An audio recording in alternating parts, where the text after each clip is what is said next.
Hello everyone, William here.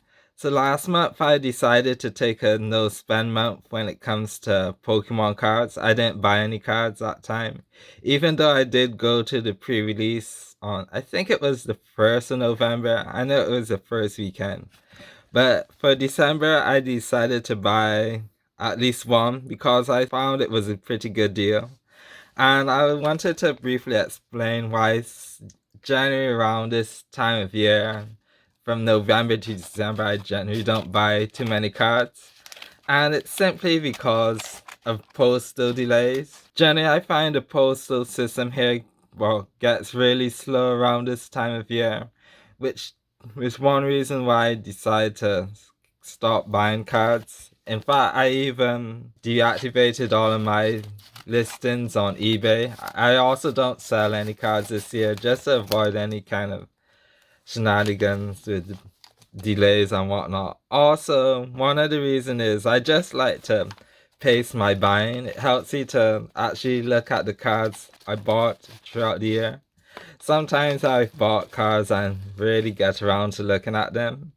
So that's also another reason why I don't buy cards. But this card I got was, to me, it seemed a pretty good deal, which is why I bought it.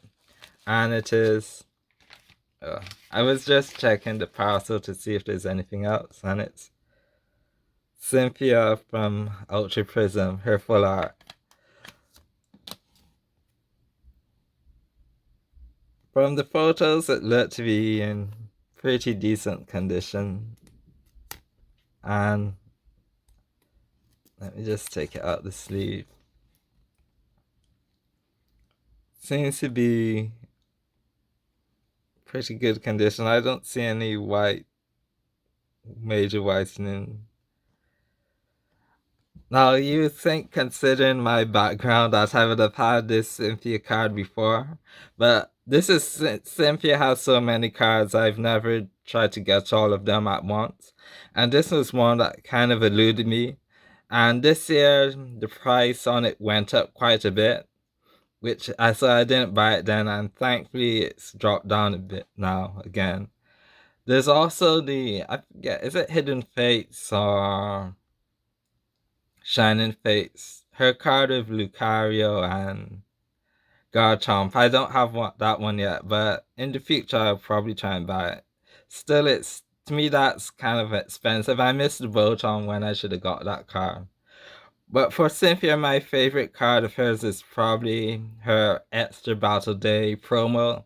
I think that's a Japanese exclusive still. I'll put a photo of it, of that card.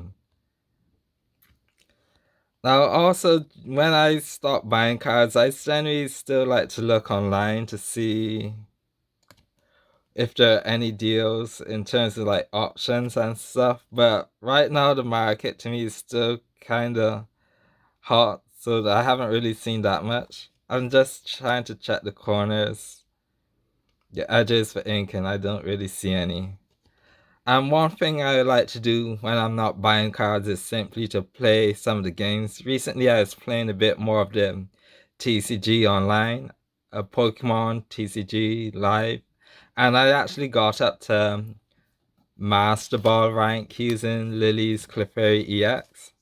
It's actually made me think of actually building the deck, but I doubt I will, since I think even though I got up to Master Ball League, it's still probably not that good enough to properly play in person. Since I find at my card shop that I've been to, the players are a bit more on the competitive side, and I don't think that deck is technically very meta. Anyway, I'm coming on to 5 minutes, so I'm going to end the video here. So yeah, this will most likely be my last carded year, and I think I ended on a good note.